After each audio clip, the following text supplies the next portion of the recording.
Hello and welcome to the Scoutcast. My name is Joe. My name is Seb. My name is Rich. Welcome everyone. Welcome back, Rich. I think it was December you were last on. Yeah, I think it was. I remember having a lot of Leeds players, and I remember I was on a -8. I think Yes. that was before the bad double game week that got cancelled. And hey presto, you're back on, coincidentally, with another bunch of hits as well. So we'll come to that shortly. Seb, what is coming up in the show? Sure. So we are looking at the flared genes of the FPL world, if you like. Those things are horrible and out of fashion until Joe points out they're back in fashion. And maybe they are. So we're going to have another little look at that. They've done well recently. Speaking of back in fashion, we are having a look at Leeds, in fact, just for you, Rich. Some good performances recently. See if we can carry that forwards. And looking as well at players who maybe aren't in fashion anymore. Those players, those bigger players that we've had big points from, we've maybe predicted big points from, your Fernandezes, your Jotas, are they maybe not as attractive anymore? And of course, we'll look at all the usual stuff. We have rough with the smooth. We'll look ahead to game week 34 with transfers and captains.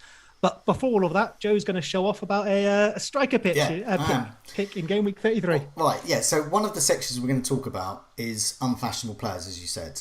Because a couple of weeks ago, we had a list of unfashionable players.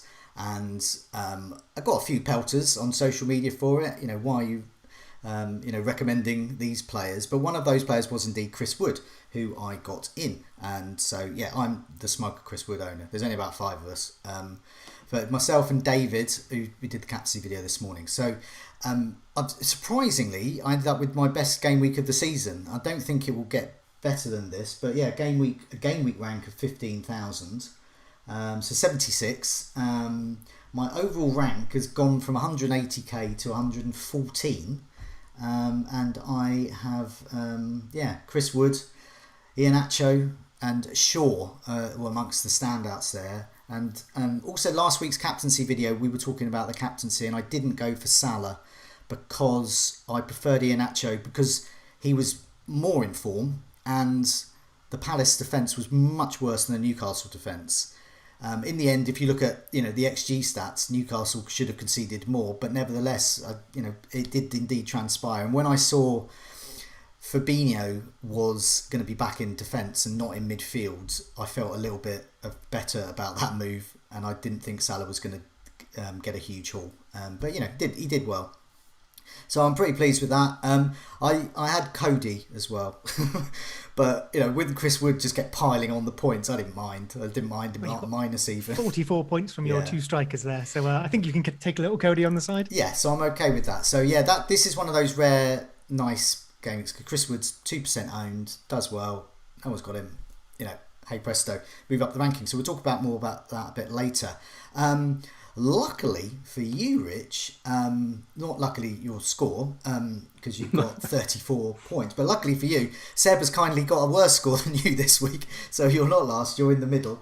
And just for the benefit of those listening to the podcast, you took a -8, got Martinez in goal, Konsa, Target, Alexander-Arnold, Luka Dean, Lingard, Jota, Salah, Madison, Vardy captain, Iheanacho vice captain, and then you got the Leeds and Spurs lads on the bench, Rafinha, Ayling and Kane. So yeah, you took the -8. Who was in, who was out, and are you happy about that? Yeah, I mean, I'm not overly happy, and thank you, Seb, for having a slightly worse score than me, and well done on your score, Joe. I mean, that's incredible, and it's hard to follow that. Thank Chris Wood. Yeah. But yeah, so the -8 I did, I was and ahhing because I had Phillips and I didn't have Trent. And the only way I could get to Trent and also triple up on Leicester was to basically bring in Trent, Madison and Matt Target for a -8. There were reasons behind it. And I think it was quite tough on Friday because I thought the rumours seemed to be that Phillips was going to be injured. Phillips was going to be fine and Jota was going to be injured. And then it completely flipped after Klopp's press conference and it completely threw me. The reason I've gone for Target is purely just speculating. I mean, we know for sure they've got a double game week and that they're not going to blank. So I just went for Target, even though I already have Martinez and Konsa. I hoped they'd have a clean sheet against West Brom. But, I mean, with a double and then a good game week, potentially in 36, I was quite happy to do that. And it enabled me to get Trent. And I mean, Vardy captain, it was a bit of a coin flip, really. But my rank's not great, so I just thought I'd go for the player Vardy, who's a bit harder to get to. Yeah. So I threw the armband on him, and I mean, he was unlucky. He could have scored as many points as Iheanacho yesterday. I don't think he's finished, and I'm going to just keep the faith now. Madison is a slight worry, but with those Leicester guys, I'm just going to have to go the distance now.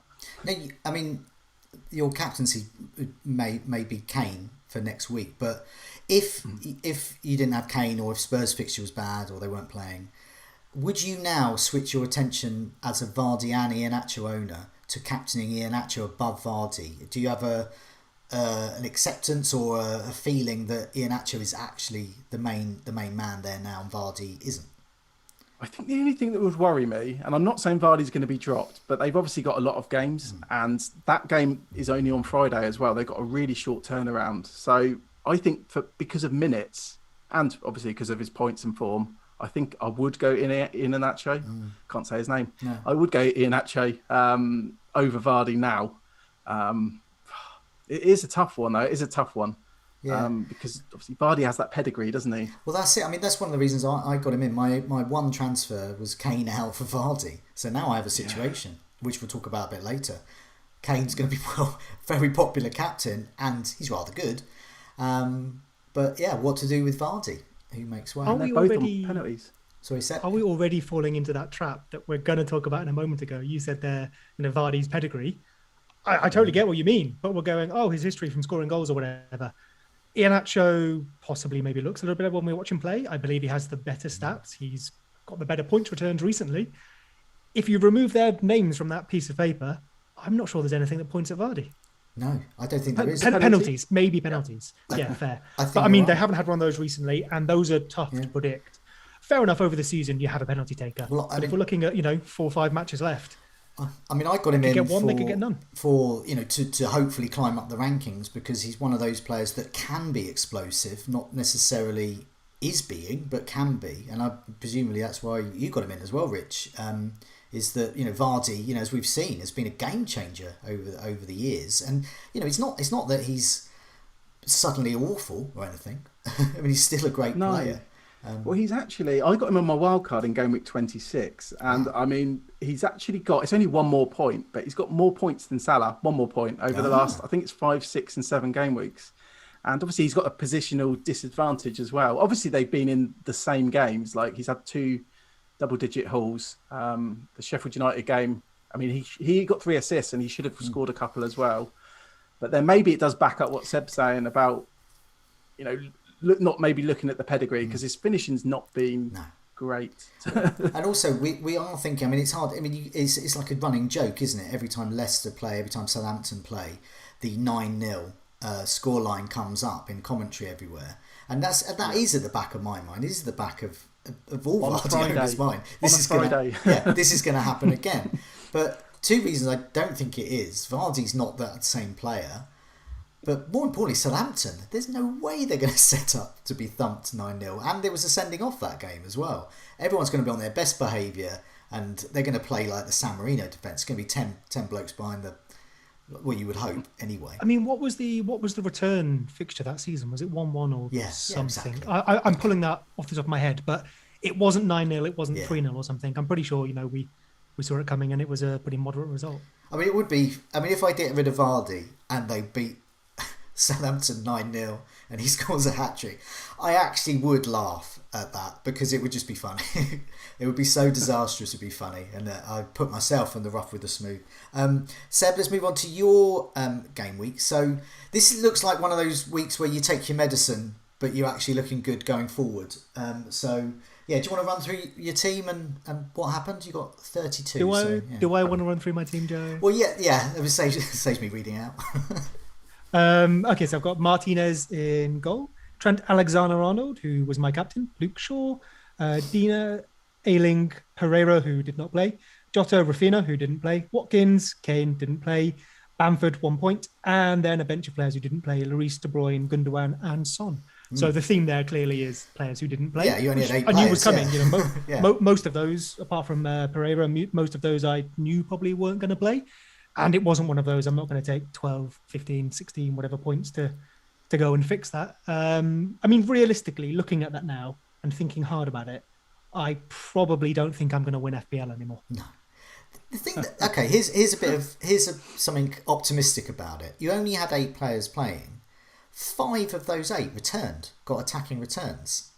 So, as a percentage of your actual playing players, you did nail it in terms of the ones that did play. They all got something, except for the captaincy. But, it just so happens that the captain was one of those ones that blanked. So, yeah, I mean, the captain, I didn't mind that captain shout at all. I thought, was it a last-minute goal from Newcastle? Trent, I'm not saying he was close to scoring, but he had a go. There was a couple of chances for an assist there. I think I think he was second on bonus behind Robertson before they conceded. Yeah. So close to a decent haul there, but hey, close is nothing, right? So fair enough. My other option realistically was Jota, maybe Watkins. It's not like either of them went crazy. Jota got 1 point. And then, going forward, the team looks okay. I like that it looks a little bit different to other people's, which obviously is the reason I'm in this situation, but it's also the reason I don't want to go and change it. Like, that's gone now. I have fallen behind. If I go and grab all the players that you've got, I'm just going to stay behind. And I'd have to spend points to do it. So I'm happy to hold on to that team. Because still, he's only 98% of the players don't have him. I did consider Bamford to either Chris Wood or more likely Iheanacho. Clearly, either of those moves would have been a better move. I did Cancelo to Pereira in the end, a player who didn't play for a player who unfortunately didn't play. I thought he would because he'd obviously had his rest. And I liked their chances. I mean, Castagna scored, which was unfortunate because I was weighing him up as well. Yeah, I've got Alonso and it was a perfect swap and I didn't do it and I do kick myself a bit.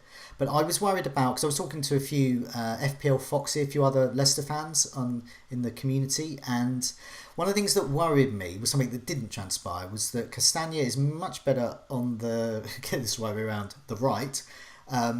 But when Pereira comes in, the feeling was that there was a possibility Castagna would move over to the left, of which he's much less effective. So I thought, well, basically I'm paying 5.7 million for an ineffective defender. However, he played on the right and he was effective and he scored. So he's great. And also, they were saying that there is a possibility, even if Pereira does come in, Pereira would actually play on the left because Brendan Rodgers is very keen on Castagna on the right now. And I think that was the way it transpired in the FA Cup semi-final. It did indeed, yeah. Pereira was on the left. So, I mean, he's playing Friday night. We've discussed the Leicester-Southampton match. So hopefully there's another opportunity there. And realistically, looking at my team, I think it's very much a case of, you can see I used my wildcard back in 26, 27, something like that, and haven't been able to get the team that others have had during this period. And thus the difference in team and points. And like I said, I'm happy to hold on to the players I've got going forward because now there's a little bit of difference in there. Some players with hopefully some good fixtures, so we'll recover a bit of ground before the season ends. We'll come to it later with your team, but the more good news. I'm full of good news today. The City are playing the worst defence, and you've got 2 of their players. Leeds fixtures completely turn. You've got Leeds triple up already, and you have a double Spurs, and they play Sheffield United. So things are looking up. Definitely.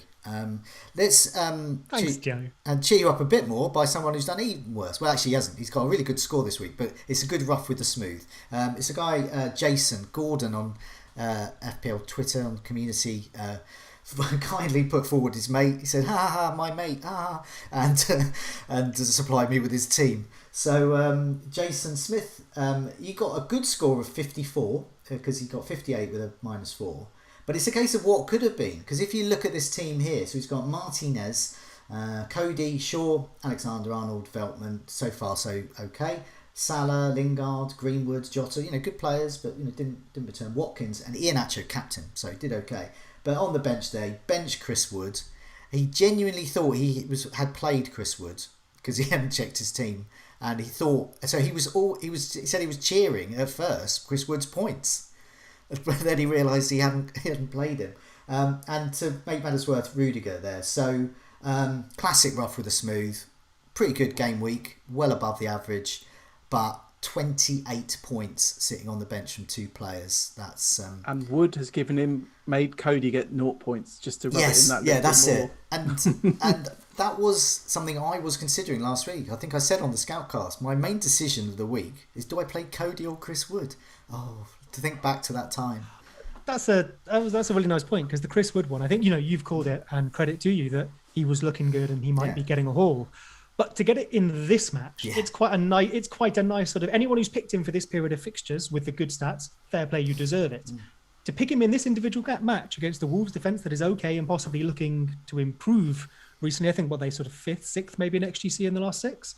It was probably a surprise that the haul came in this match. Hence no one captaining him, I guess. Yeah. Well, I expect goals with him, but obviously against Wolves, my impression was the Wolves defence was looking better with a back 3, Bolly back, but I can't even express it without swearing. They were awful. They were really, really bad. So I won't swear. So before I do, I'll move on so I don't swear. Unfashionable picks. So as we said, obviously Chris Wood gets mentioned. The table I've got up here is something we showed 2 weeks ago. So this is old. This is out of date. These are out of date stats. This is ahead of on the Scoutcast, ahead of Game Week 32. We did a section on fashionable players. Unfairly unfashionable, I called it. And these were the players that, for whatever reason, people just don't want in their team. So they're low owned and people laugh whenever you suggest getting them in. I myself kept Chris Wood a secret on my wildcard because I just couldn't face the pelters I was going to get. And but nevertheless, so look at these players here. So you've got Richarlison, Lacazette, who ended up being injured, Chris Wood, Vidra, Lingard, Jesus. As I said, these are unfashionable picks, so people still laugh at Lingard. I think that's slightly ended a bit now, but so Diane at West Brom, Calum Wilson, Newcastle, Connolly at Brighton, Havertz at Chelsea, Dwight Gale at Newcastle, and Calum Robinson at West Brom. So these were all players who I thought people would either laugh at, don't want in their team. But out of that lot, yes, there are some blanks, and yes, there's a bit of injury, but nevertheless, looking at that, there, Chris Wood, 3 goals and assists, Lingard a goal, Diane assist, Dwight Gale an assist. I have to keep repeating that. Dwight Gale alert an assist, Richarlison an assist, and in fact, Leno scored for him. So he did well. And Callum Wilson, I thought looked good, and I thought he was, unlucky not to get on the score sheet against Liverpool. So there are options there. So it clearly pays to sort of alter your mindset a bit, have a clean slate to these unfashionable players, because some will come good. Not saying all of them will, but some of them will. So what we're going to do now is I'm going to put up a new list, and let's see how we go with it. So here is the new fashionable list. Last 4 matches, this is. And so I've sorted it by big chances again. So these are the latest list of players that I don't think people are really considering. I haven't seen people talking about, and for whatever reason, they're a bit unfashionable. So Chris Wood absolutely top, so still on fire. Big chances, he had 5 there. And chances created 6, 10 shots on target, 14 shots inside the box. I think David was telling me on the Captaincy video that over the last 6 weeks, he is top for shots on target. So there we go.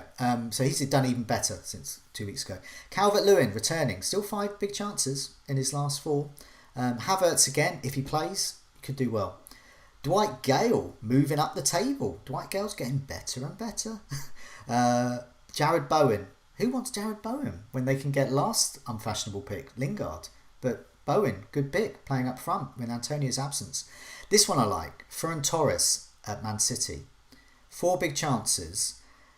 Is he in Man City's B team? I would argue he is. And in a game sandwich between Champions League, he could be a shrewd buy against Palace. Matías Pereira at West Brom. Who wants a West Brom player? Well, this guy's really good. 3 big chances. Expected goal involvement, well over 3. Chances created 9. He's got a bit of everything. 8 shots on target, 6 shots inside the box.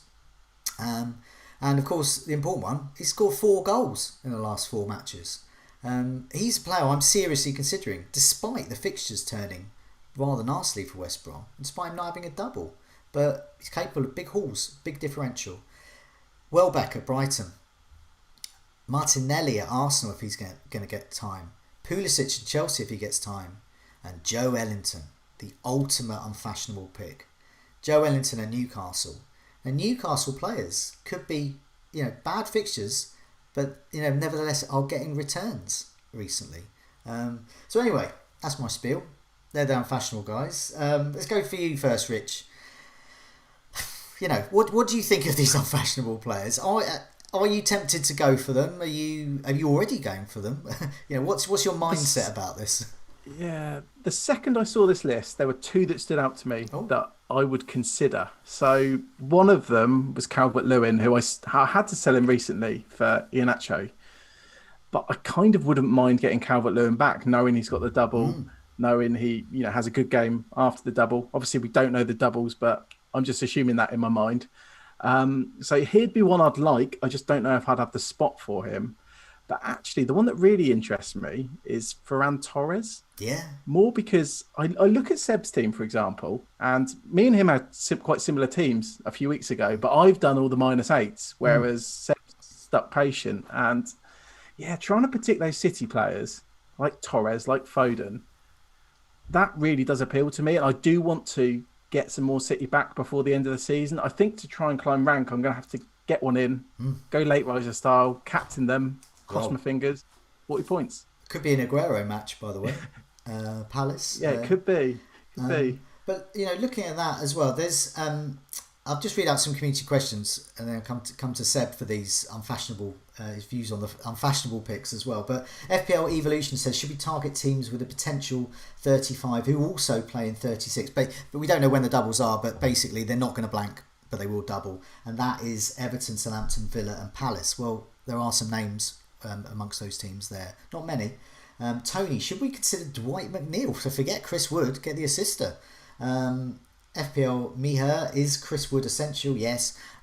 Conrad K, who supplied some really good double-digit return data to me earlier today on FPL on the Twitter community. But he said Chris Wood has scored as many goals this week as all of the big 6 clubs put together. There we go.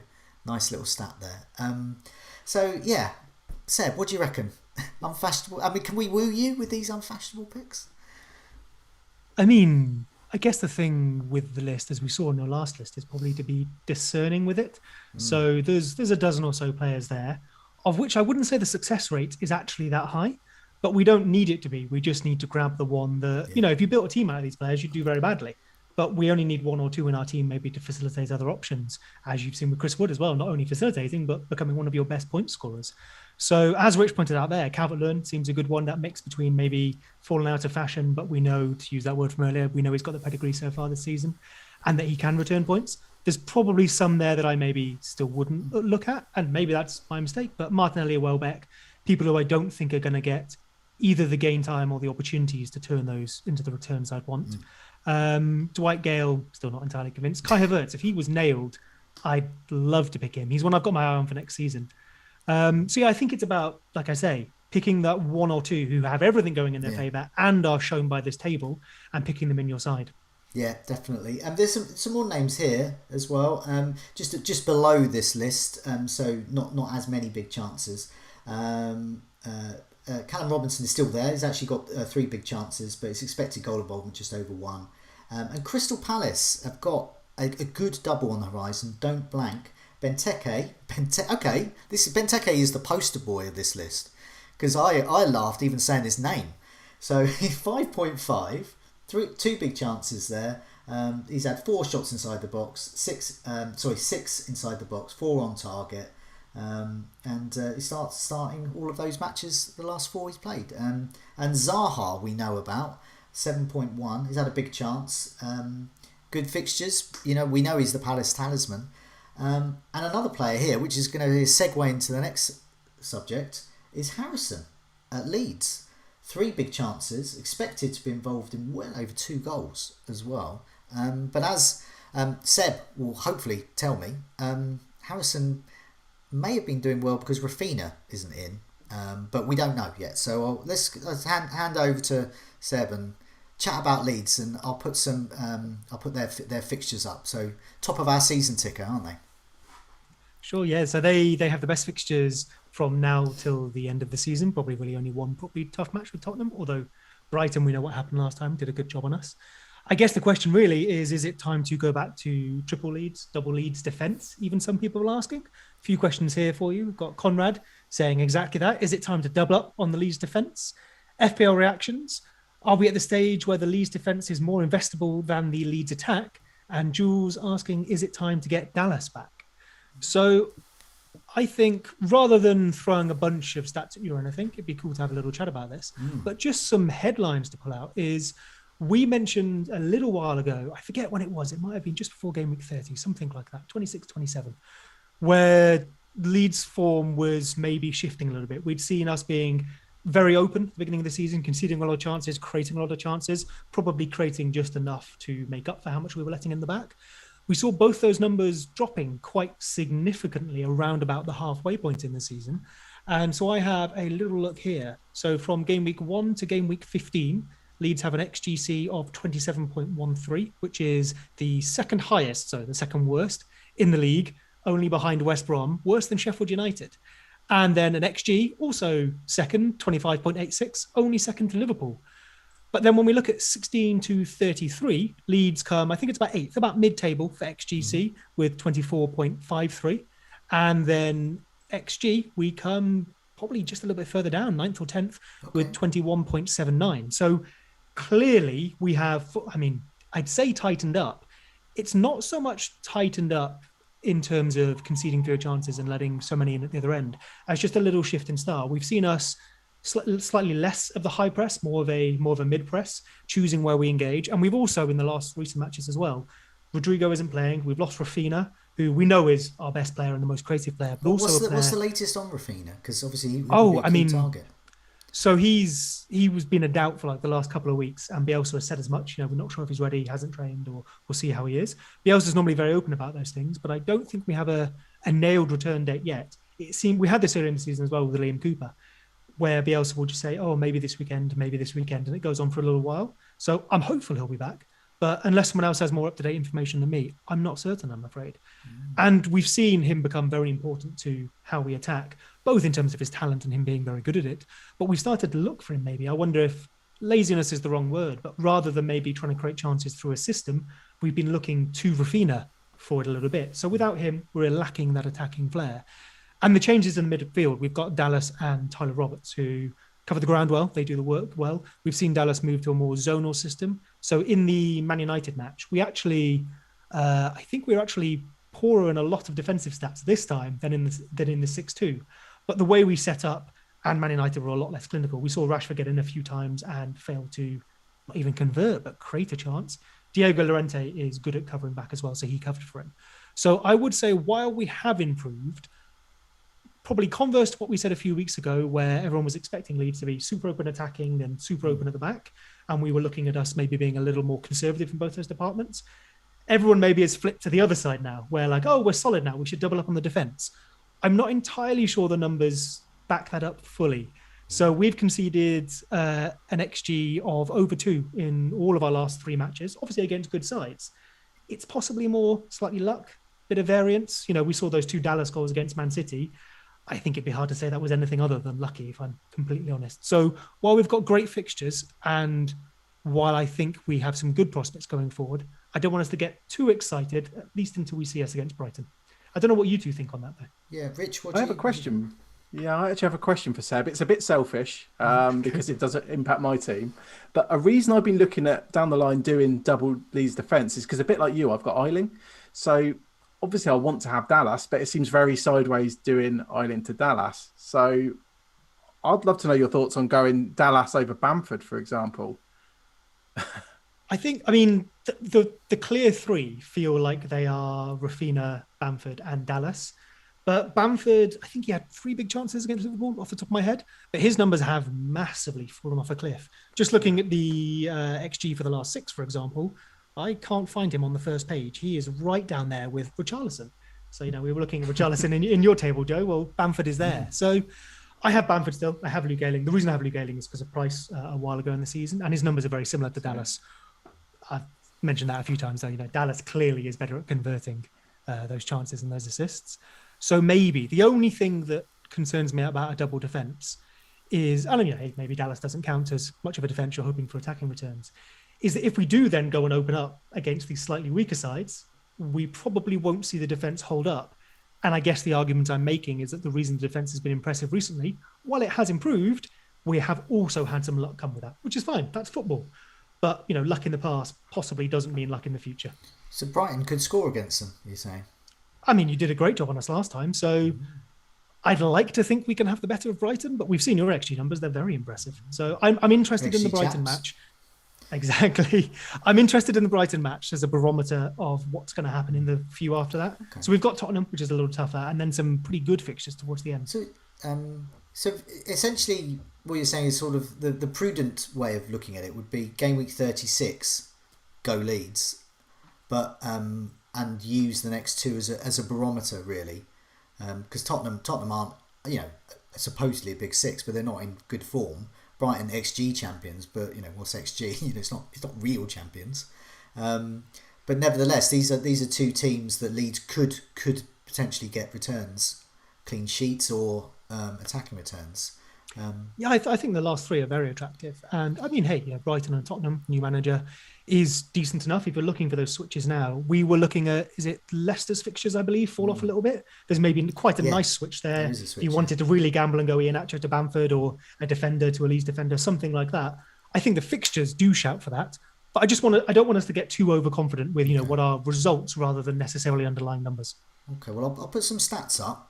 Which might help people. These are shots on target I've sorted this by, last four, but we can see lots of other stats there.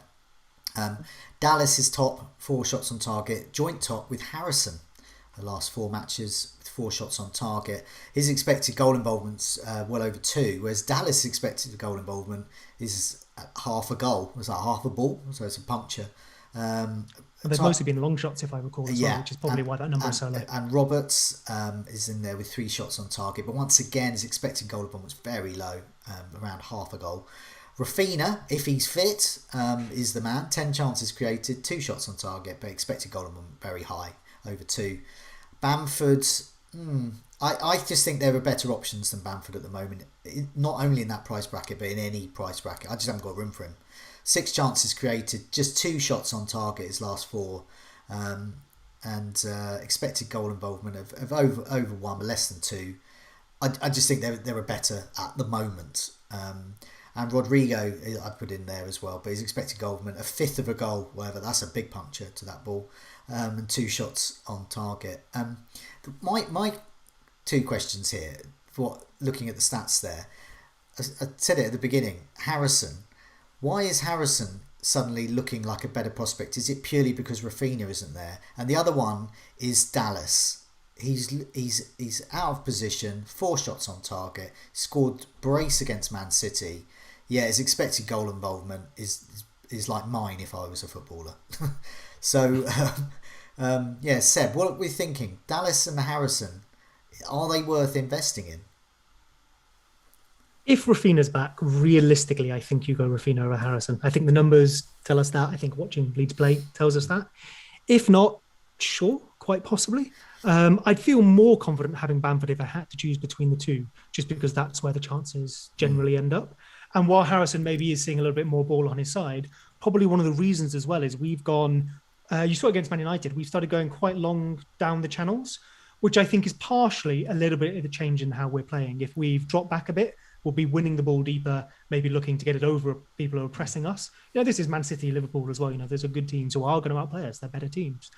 But without Rafinha as well, we are maybe missing that man that we were looking to link things up with Dallas and Roberts in midfield. I think they've improved us defensively. But Mateus Klick, when he was on form, was really our ball player, if you like. Rodrigo, while he maybe hasn't been as good as we've hoped, is creative. Rafinha is creative. So with a little more pedestrian group of players in there, we're maybe having to go a bit long. So someone like Harrison is getting onto that. Realistically, I think you're waiting for Rafinha. Okay, right, yeah. I mean, I don't have any Leeds. I mean, you two, you've dipped your toe in Leeds, or you're fully stocked up in Leeds, but I'm without at the moment. So I think Dallas is a fair shout. It covers, if we are going to keep clean sheets, it'll cover that. And we know, he's going to get more points for his attacking return or his goals because he's a defender in FPL. And while his attacking numbers aren't too impressive there, he's managed to turn those into goals over the season. I don't see a massive reason for that to change. I don't know how sustainable it is over the super long term, especially this disparity with Eiling. But he's managed to do it all year, even if you take the Man City match out of it, which really was quite fortunate, to be honest. He took them very well. But If we played that match 10 more times, we'd probably lose 9 of them. Well, but I think he covers so many points avenues that he is at least worth having. This is why it's such a dilemma for me with Eiling, and because I really want Dallas, it's just a case of, do I bring Dallas in for Eiling or do I bring him in for something else? Because I don't know if I want to use 2 transfers on Leeds players. I mean, I guess could bring in Dallas and see what happens with Leeds, and Eiling's not bad fodder for his price, is he? Even if he does block Bamford. But then, like Joe said, there's so many good strikers at the moment. Do we have even room for someone like Bamford right now? Yeah, I think, like you say, it's maybe don't look at Leeds in isolation. If you've got a better option out there or something that suits your team better, sure, go for that. I mean, I've got 3 leads because I held on to 3 leads. If I had a wild card now, I don't know if I would. I probably would have 2. A combination of fixtures and decent numbers, not as good as they were early in the season, I think makes it attractive. But if there's something better in there, if it stops you holding on to your Lingard or whatever, he's probably still a better option than most Leeds players. Yeah, and with Harrison, actually, because I have owned him a few times this season, and his minutes for me was such a frustration. So I don't know if Rafinha returns, because he got subbed at half-time a couple of times. I think Costa was in favour for a while. Bielsa does swap. So we've had, when Rafinha's fit, when we've got all our wide players fit, he will swap wings a little bit. And when things aren't working, he will take someone off. The thing with Harrison is that he seems to be quite ineffective off the bench. So what will typically happen, maybe even we are planning to, swap things up with Poveda and Costa. Harrison is the one that will start, and then Costa or Poveda will come off the bench because they seem to have more of an impact. And Bielsa does like those half-time substitutions if things aren't going our way. So there's every chance it would be Harrison. Okay, I mean, well, we've discussed a lot of players we want or have the fixtures to, definitely grab our attention, like Leeds and these unfashionable picks like Chris Wood. But, other players have got to make way. So, Rich, over to you. What's this next section about? One quick player. So sorry to interrupt. Sorry. Just one quick. I'd want to throw in there for you. Meslier in goal. If we think we're going to keep clean sheets, he'll be the one keeping them. If not, he will make saves. He has some very good save numbers this season. And I think he's a very solid goalkeeper with promising fixtures. So, one to consider, although as Rich has identified there, if we've only got 3 slots, maybe he's not the one. Yeah. Rich, underperforming Shields I've got written here. What's that about? Yeah, so underperforming Shields. So we focused on unfashionable differential swords to get in earlier, but which Shields make way? And we've got 2 down. So we've got Bruno and Jota are among those the community are considering dumping. Now, I mean, I think for me, it's a bit soon on Jota. I mean, he only became in favour again after his injury, a couple of weeks ago. He put up really good numbers against Newcastle, and really, I think those of us that own him, which is probably the majority now, were really unlucky not to get double-digit hauls there. Bruno, I think, is a bit more interesting, and we've got some community questions. So, Vishnav, are United players still essential? Josep has asked, when do we give up on Jota? Marky B, has Jota got to go? And then Conrad throws in a curveball with Bruno to Bale. That's what I'm thinking. Yeah, Bale or Son, I guess there'd be 2. But Joe's prepared this table. Yeah, it's on the screen now. Yeah. So it actually looks. I mean, I was surprised how high Bruno was. I know that sounds crazy for a player he's still got the most points in FPL. So these are last 4 matches, I should say, to those listening on the podcast. Of course. So over the last 4, Kane's top with 4.44 XGI over the last 4. Followed by Chris Wood. Yay! Then we got Salah. Then the aforementioned Pereira. Then I couldn't believe this one. Dwight Gale. Yeah, there he is. Dwight Gale's in fifth. Yeah. But then after Dwight Gale, we have Bruno. Followed by Iheanacho, Lacazette, Jota, De Bruyne, and Mason Greenwood. I don't own Bruno, and I'm not planning on getting him back. However, if they do get a double game week, I'm going to be absolutely terrified. What do you think, Joe? Before I'll reel off a couple more tables. Seb, you give your opinion first. So what do you think? I mean, these underperforming Shields like Fernandez and Jota are the main ones people are thinking of ditching. Are they players to recommend now? Do you think? Do they players to get rid of? I have Jota, and I'm pretty happy with him. I mean, if anyone was expecting him to cover Salah, I think we discussed this at the time. I'm not sure that was the move. I think his numbers are okay. Watching him play, he's gone close a few times for me. I'm satisfied with that price at the moment. Bruno Fernandez is a really interesting one. In your table there, he's about middle with the last 4 starts. I have here in the last 6, where his XGI is actually top of midfielders, just ahead of Salah with 4.4. Salah's got 4.02. Better Got than Matis Dwight Gale, Pereira is with he? 3.93. Is he better than Dwight Gale, would you I say? would take a stab in the dark that he might be a little bit better. Not on the last 4 stats season. Dwight Gale's better. Who do you think will score more points between now and the end of the season? Gale. Dwight Gale. I would happily take that bet with you.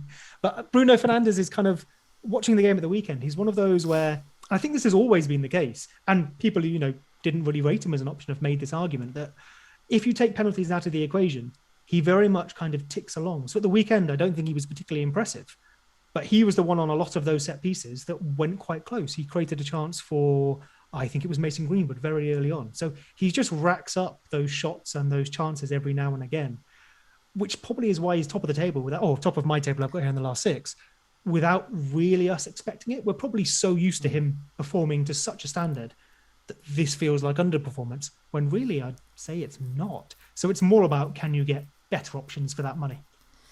Yeah, okay. Just looking at last 4 matches, you've obviously got to look at all season, last 6, last game week. There's a whole bunch of stats you should be looking at, really. But last 4 is just at one of many gauges to look at.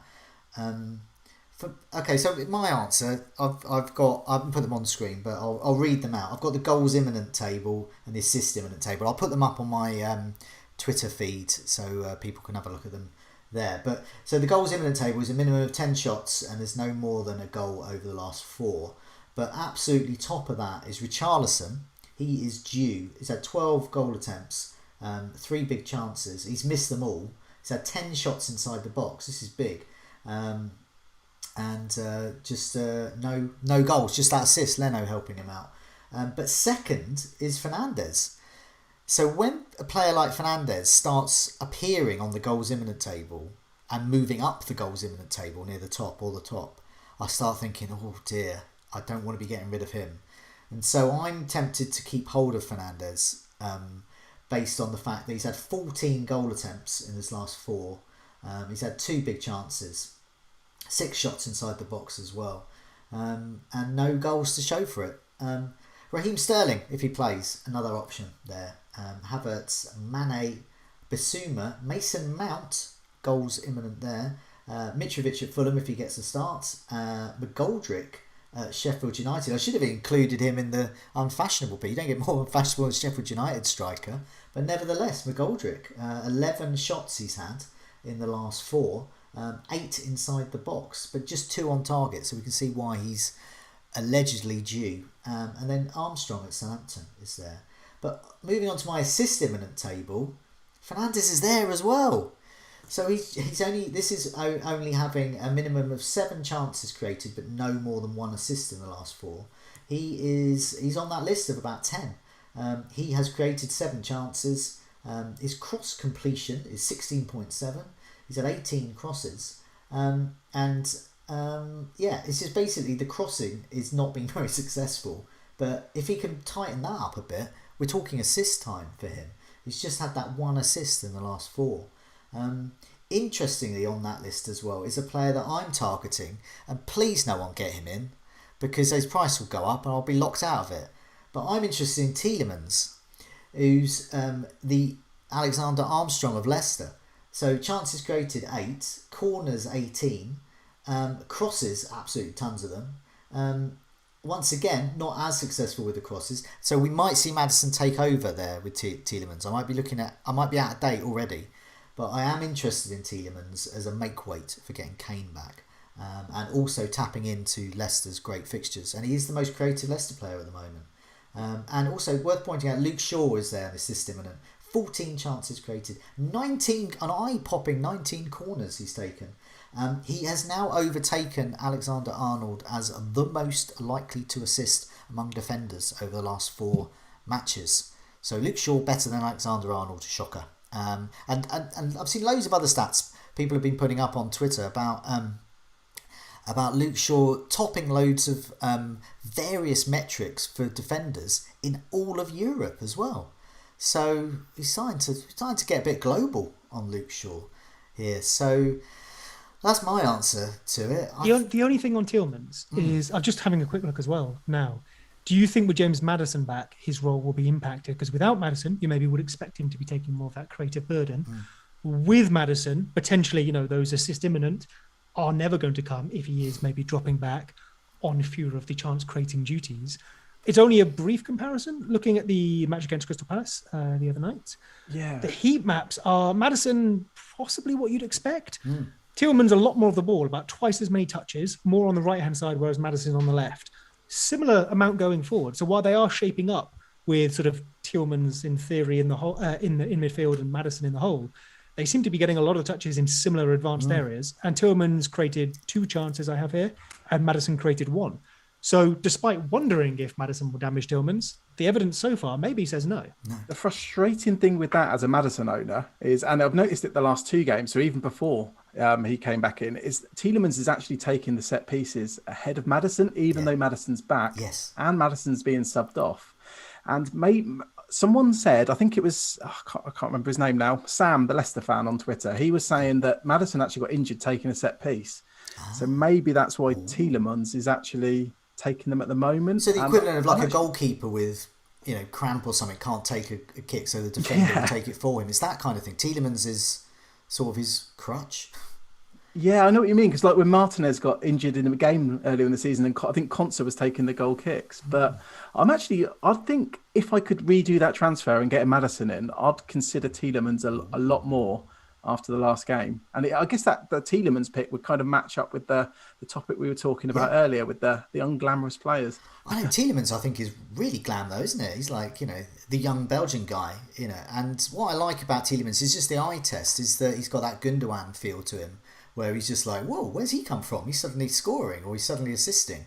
And I quite like that. He's always a player I've admired watching in the game. So, no one else buy him though. I don't want his price going up. No, and if Vardy gets injured or gets rotated, I guess he might be on penalties if Perez isn't playing. Yes, another good point. Yeah. I think he's worth a go anyway, because of... So, in a nutshell, really, I would be removing Jota for him. Leicester have a double coming up.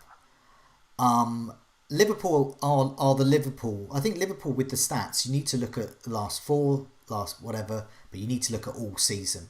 And a Van Dijk-less Liverpool, it's just, this is not their season. This is not the amazing season. So it's perhaps not the season to double, triple up. A lot of people have got Alexander-Arnold, for example, and Salah and Jota.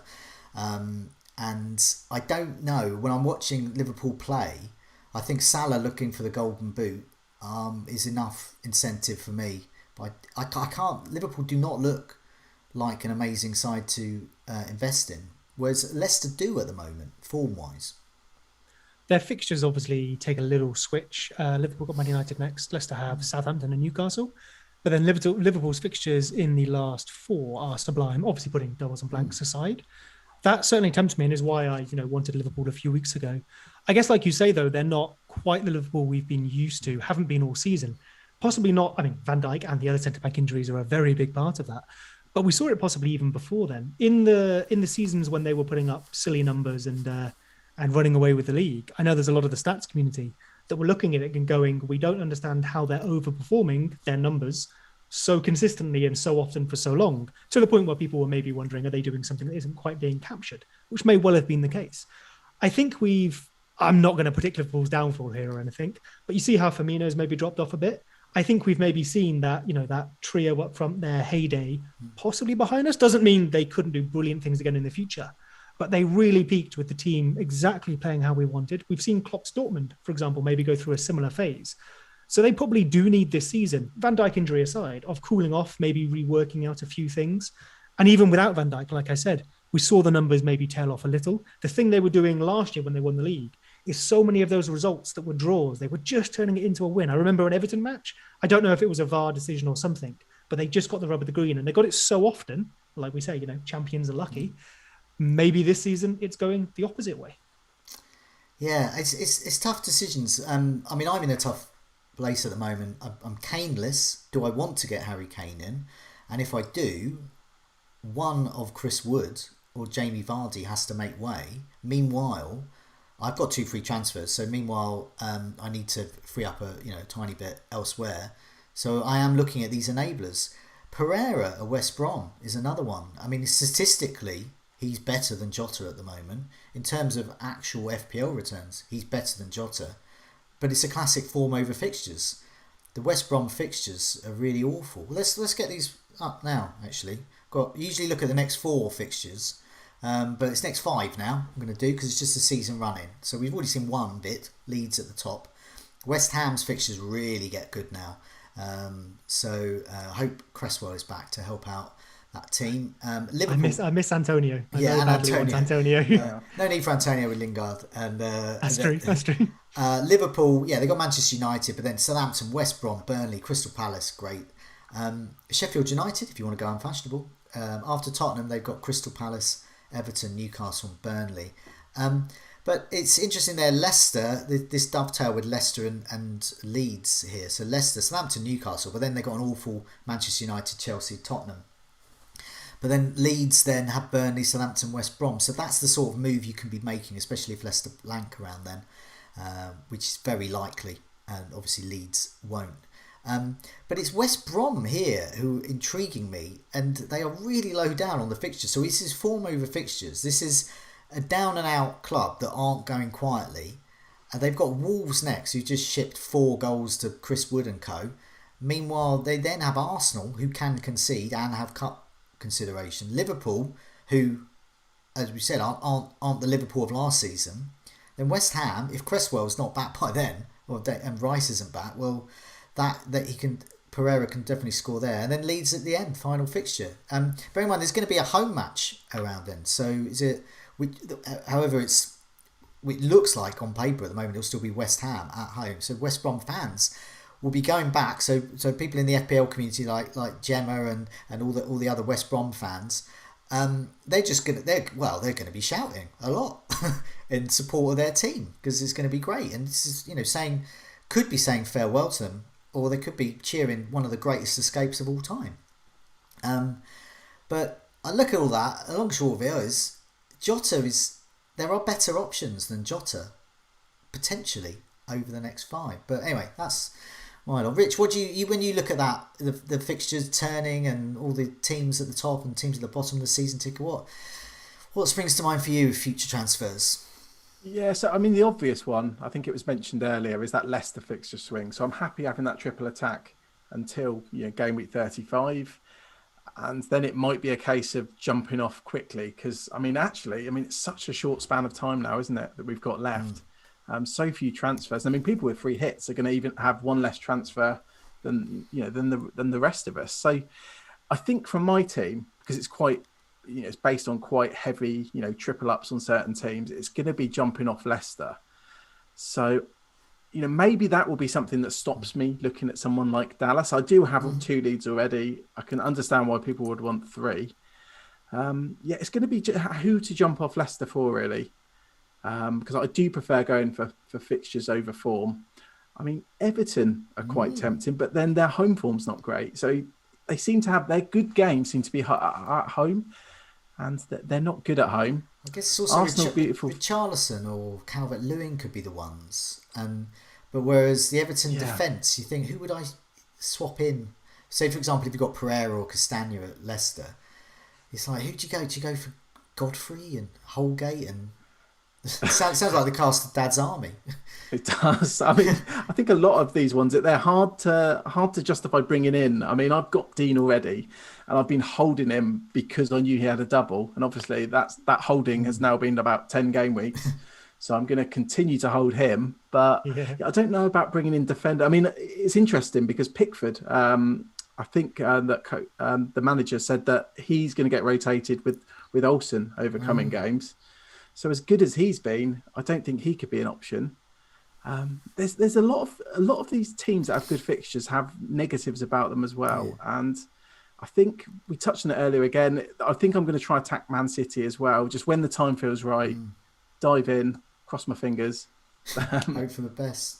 What about you, Seb? I mean, you've already highlighted that nice Leicester to Leeds move, but are there any other sort of changes in the season running that look good for transfers? Yeah, I mean, Leicester Leeds we've been speaking about for a few weeks, I think. The other one is Chelsea and West Ham, I believe. There is a similar sort of switch with Chelsea and West Ham in terms of fixtures. You get Chelsea have got Fulham, Man City, in which time West Ham have got Burnley, Everton.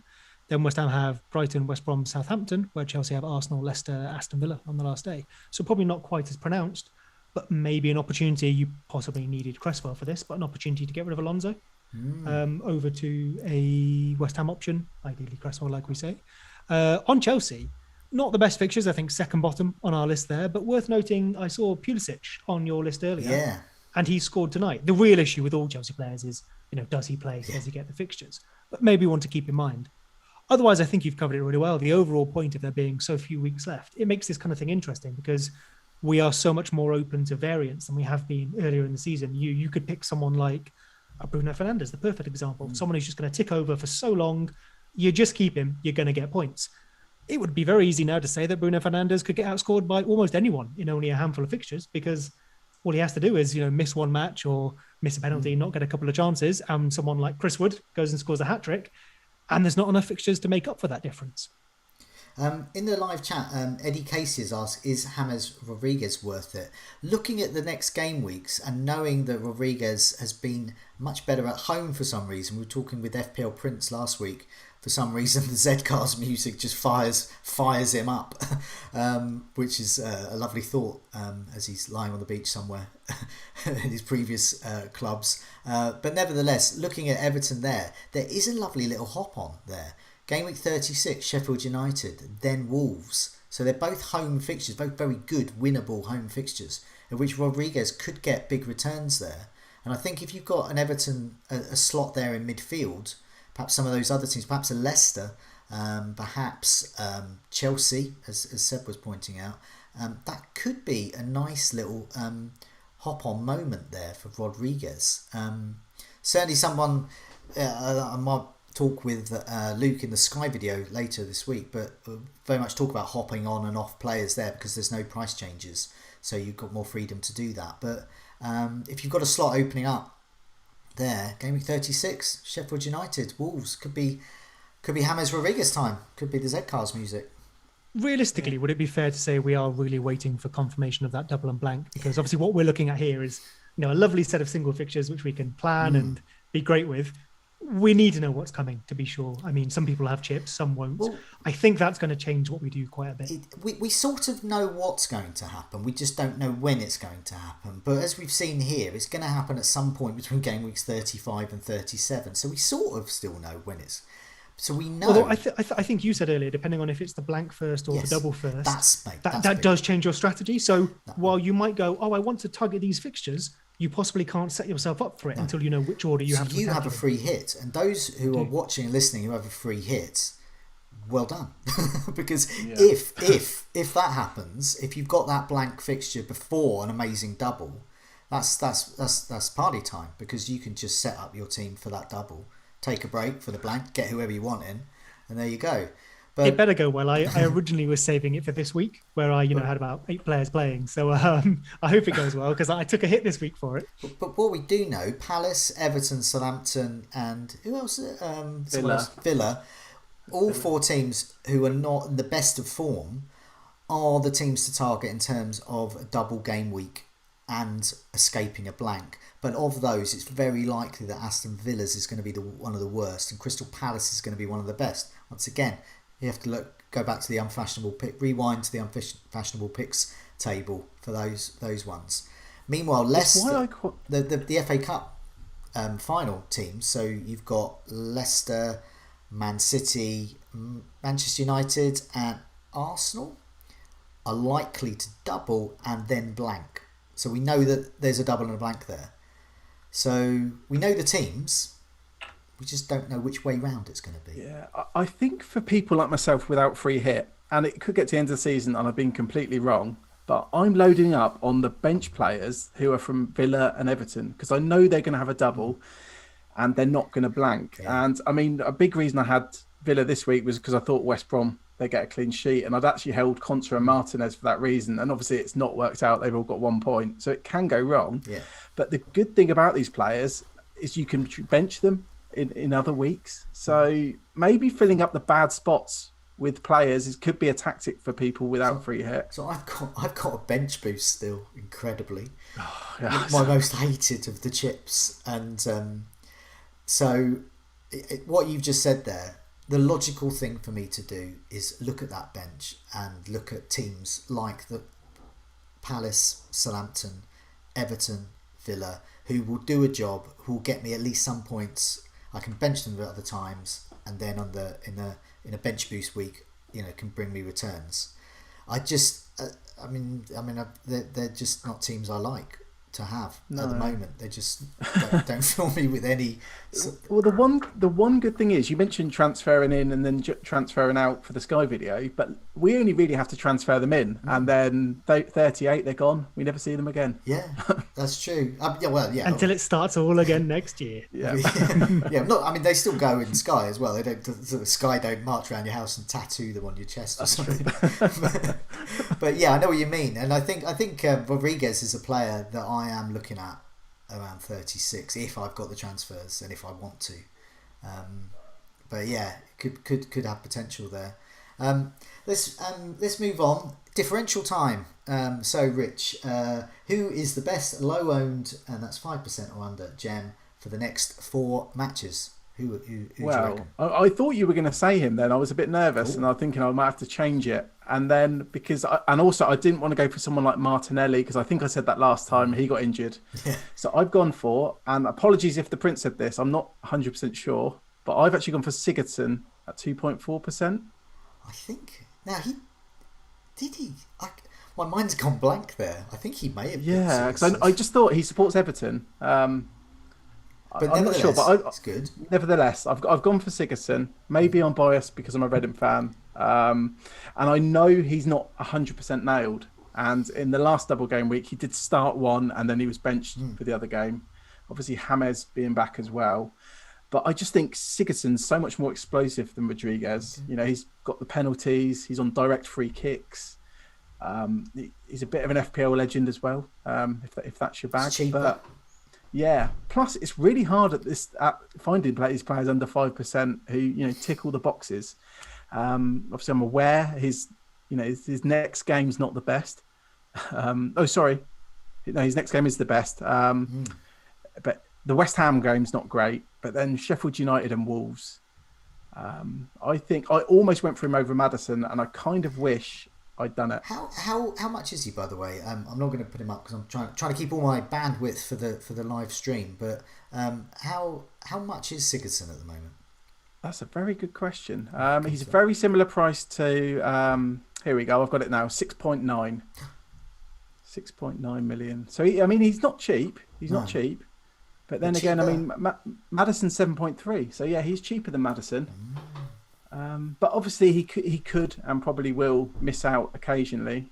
But yeah, I really do wish I'd gone for him now, and still might try and squeeze him in somehow. In the live chat, you got fans there for that. Mark O'Leary, surely Siggy over James, he says, and there we go. And then he adds in it's Siggy time.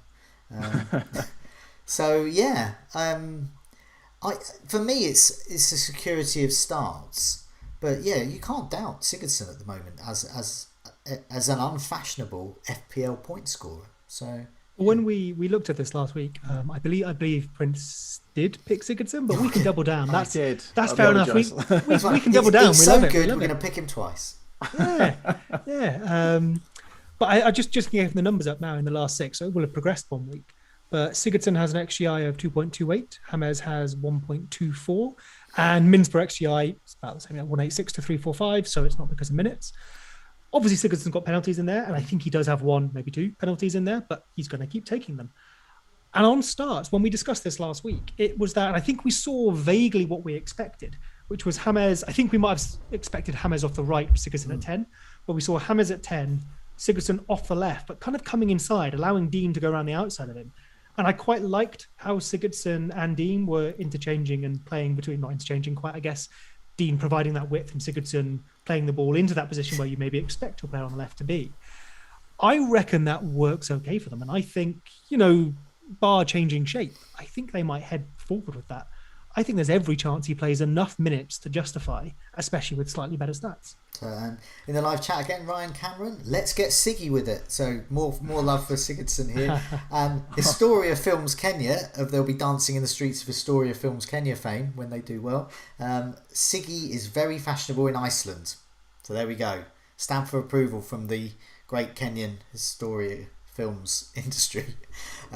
So yeah, I'm not going to pick Sigurdsson next week. But he is good to have, and he is an ideal differential because he is explosive and he can get double-digit returns anytime, and because he's got penalties. I like. The same thing applies when I was talking about Rodriguez. Game week 36, Sheffield United and Wolves at home. It could be Siggy time. So yeah, good pick. I wish I got him now. yeah, I'm tempted. When I asked the price as well, because I am actually 0.3, I think, out 0.2 or 3, so he's just above what I'm looking to get, but I would be tempted. So there you go. So if you've got a bit more cash in the bank, and you want to get rid of someone like Jota, or you've got another player to get rid of, Sigurdsson, double game week coming up, double digit returns whenever. Let's have a look at our transfer and captaincy plans. So here's my lot. So I've got Mendy, plays Fulham, hopefully. Alonso, I think he's going to get this Fulham match. Veltman leads at home, so potential there. Luke Shaw, he's better than Alexander-Arnold. Liverpool at home. That's on paper 0-0.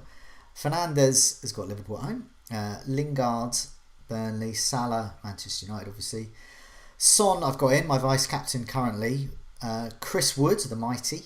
Vardy, Iheanacho's my captain at the moment, and on my bench I'm benching Jota, so at the moment he's pretty much surplus to requirements currently. Cody I'm benching, and Phillips I think is going to be back very soon, and given the way that Liverpool conceded, I think Klopp's going to want Fabinho back in midfield, and he's going to want Phillips back in defence, and I've got Forster, so I've got potentially some issues. So I'm pleased I wildcarded when I did, because the longer this wild card goes on, the worse my team's going to get. So it's like a sliding scale of awfulness. So obviously I wildcarded a couple of weeks ago and it was good. Those differentials like Chris Wood have come in, but I can't rely on Chris Wood every week. But my main decisions are probably to get Kane in. Kane is just, Spurs have got good fixtures. Kane is the main man. Kane in for either Chris Wood, which would mean I would have to downgrade Fernandez, or Kane in for Vardy, which would downgrade Jota, and I prefer the latter, I think. And I think that will consolidate me and help me move on and push on into the top 100k potentially. So I have to think of strategy for the rest of the season. I think going without Kane when he's got a tough match, going without Kane when he's got a blank, easy peasy. But going without Kane when he's got an on-paper easy match, and Kane is a much better prospect this season than he has been in recent seasons, that's not advisable, I don't think. So yeah, Vardy to Kane. I'll take whatever Vardy gets on the chin, and then I'm looking at something interesting for Jota, and that's Tielemans, Pereira, a West Brom. I'm just priced out of Sigurdsson. I could also do Alonso to maybe Dallas. I've got options. I've got a bit of money for that enabler, 2 free transfers and options there. So I'm quite excited about that, because I'll be getting a player that should do well in Kane, who's a good captaincy option along with Iheanacho, and at the same time I can do something a bit exciting with an unfashionable pick like a West Brom player. So is that someone you're going to have to bench immediately? Why would I bench Pereira immediately? Oh, if you do, so obviously Jota on your bench at the moment. If you do Jota out and Kane in for Vardy, would the Jota replacement be on your bench this week, or would they be coming into your 11 to replace I would actually be tempted. See, a lot of this is dependent on whether Cresswell is back for West Ham. If Cresswell isn't back for West Ham, Lingard's stats have dropped off a cliff without Cresswell. So Lingard is first sub if Cresswell isn't in. If Cresswell's back, the play is much better. Lingard's got much more potential. So a lot of people would think, benching Lingard, but I do think he's a good first sub. And also the way it's panning out, I'm probably going to need a first sub at the moment. But yeah, so that's an option there. I don't know. Lots to think about. but definitely Kane in somehow, and I've got ways to do it. I'd be terrified benching Lingard. Oh, you gotta. Don't know. You're talking to a veteran Chris Wood owner. That is true. I take the thrills and spills of the season. Okay, Rich, you have Martinez, Ayling, Alexander-Arnold, Luca Dean, Lingard, Rafinha, Salah, Madison, Kane, captain, very wise, Vardy, Vice, Iheanacho, and on your bench Jota as well. Surplus to requirements there, and your bench there, Conser, Target, and McGill. I say just random. That's too unfashionable. What are your plans? Are you going to make any transfers? Have you already made transfer? Are you moving the captaincy? No, do you know what? I've done back-to-back weeks with -8s, just trying to fix injuries. I've had stuff like a couple of weeks ago, like Aubameyang had malaria. It's just been constant injuries. Now I have a bench and only one injury concern in Rafinha, who, I've got Jota who can come in. I'm even happy if Conser or Target away to Everton have to come in.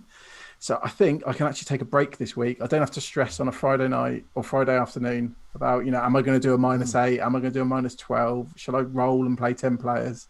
So yeah, a bit of a relaxed one for me. I'm gonna roll. And then maybe I can look at changing Madison. If he doesn't start getting more minutes, if he's not on set pieces, maybe then I could look at someone like Sigurdsson. And I mean, Kane captain. I can't be tempted by a Leicester player on Friday. I think if the turnaround time was a bit longer, if the Leicester players had more rest, I'd be more tempted. So yeah, boring for me. Roll a transfer, captain Kane. I just before we come to Seb's team, I just answered something in the live chat. Lars Nielsen said that I'm a Brighton fan. That's me. Joe's a Brighton fan. I think he made that choice. I think he's talking about getting Chris Wood in with his heart and not his brain. Oh no, I think it was you've got. I can't believe that. You've got Veltman playing over Cody. Yeah. Cause, so I think is it because Veltman and Brighton's defence is really good, and Wolves are just shit 4 goals to Burnley. Cody's got West Brom, I guess. So yeah, I can see that. Yeah, I mean you like Pereira, don't you? So yeah. If I had the two, I'd probably start Cody over Veltman, but. Yeah, I mean, hey, we discussed how Leeds' attacking numbers aren't as good as they've been in the past, so I think it's closer than maybe we think. But I might go Cody myself. Yeah, I mean, I look at that as a sort of a periphery thing. I mean, my game week is not going to be defined by Cody or Veltman. So whichever of those decisions I make, it's just not going to define. But I say a famous last words with. I'm so excited for a Cody hat trick now. Cody's hat trick. But I don't think my game week's going to be defined by that move. But however, it will be defined by Kane, and same with all of ours. So Seb, your team here much better. You got players and a bench, and what a bench! Okay, I wish I still had a bench boost. I was looking at this earlier, going, I don't know who to bench. Yeah, I'd bench. Yeah, that's good. So you read it out for the benefit of our podcast listeners. I have Hugo Lloris in goal, Trent Alexander-Arnold, Luca Dean, and Pereira from Leicester at the back. Rafinha in midfield, although of course if he's still injured, he'll drop to the bench.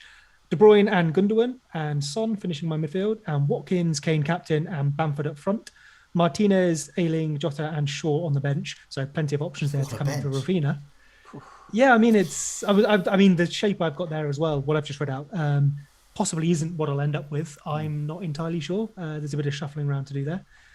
I guess Rafinha, I almost wouldn't mind if he doesn't play. I've got some substitutes for him for once. Realistically though, I mean, like we said at the beginning, bad week this week, good week, hopefully next week. But realistically, the rest of my season is about, just pottering along, trying to get a half decent finish, but maybe learning for next.